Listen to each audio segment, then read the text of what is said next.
There's no point in being Irish, the saying goes, unless you know the world is going to break your heart someday. He would know the heartache of loss soon enough himself. His father died just as he was entering high school.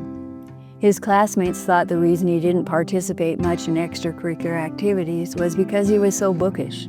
It wasn't. He was spending every spare hour helping his mother keep the restaurant business going. He came to know another heartbreak too.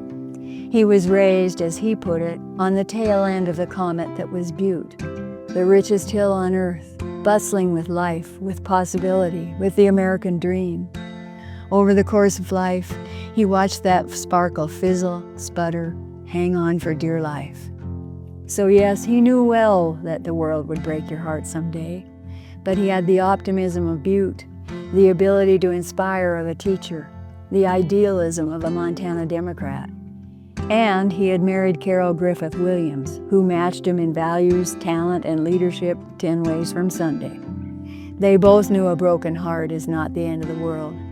Sometimes it's the beginning of one. Pat grew up in a town where people weren't afraid of government or politics. They reveled in both, Pat said, understanding how important both were to their lives. It was a natural progression for him to run for public office. After serving in the Montana legislature, he lost his first race for Congress in 1974, but that didn't stop him. He ran again in 1978 and he won. He won 8 elections straight after that, the last 2 in statewide races for Montana's only seat in Congress. He remains Montana's longest-serving congressman.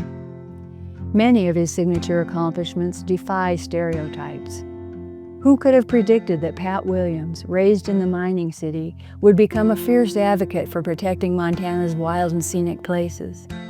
2 factors shaped that advocacy. First, he grew up breathing air that you could see and smell, he said, looking into waters where his reflection was red. He understood in the most fundamental way that in Montana, the environment, especially wilderness, was not some faraway thing. It was right outside your window pane. Yet it wasn't his personal experience that brought him to the fight for conservation. As a teacher from start to finish, it was learning. I didn't come to Congress as a conservationist, he later remarked, but I left as one, because of the weight of the science. As for the arts, when censorship raised its ever-bobbing head in 1990, threatening the existence of the National Endowment for the Arts, Pat rose when politicians all around him ducked. Access to the arts would never be a problem in Manhattan, New York City, but in Manhattan, Montana, the NEA brought and still brings programs like Shakespeare in the Parks to communities all over Montana. As the proud father of an artist and a fierce fighter for the First Amendment, he understood how important artistic freedom is to a free nation. The heartbreak he had witnessed as a child and young man shaped his advocacy as a congressman. From his mother's stories of the Ireland she left, Pat knew the importance of education to the opportunities of Indigenous peoples. In Congress, he worked tirelessly with tribal leaders to build Montana's 7 tribal colleges, a high school on the Northern Cheyenne Reservation, and the Two River Eagle School on the Flathead Reservation. Having lost his own father at a young age, having known many miners disabled by their livelihoods, having watched children with disabilities go uneducated, he turned those heartaches into the Family and Medical Leave Act, the American Conservation Corps, and the Children with Disabilities Act, among others. From his upbringing in Butte, he knew the importance of labor unions. But Pat's support of unions was not based on loyalty. It was based on logic. Unless workers organize, he reminded us, they have no voice. They are not really free. They must bend to the will of the corporation or moneyed interest who employs them. He fought for workers' right to organize his entire life.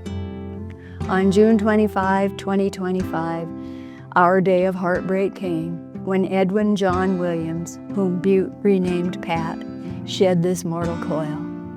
But the lesson this once and always teacher left us is this: there is no point in being Irish or Native American or Democrat or Montanan if you don't know the world is going to break your heart someday.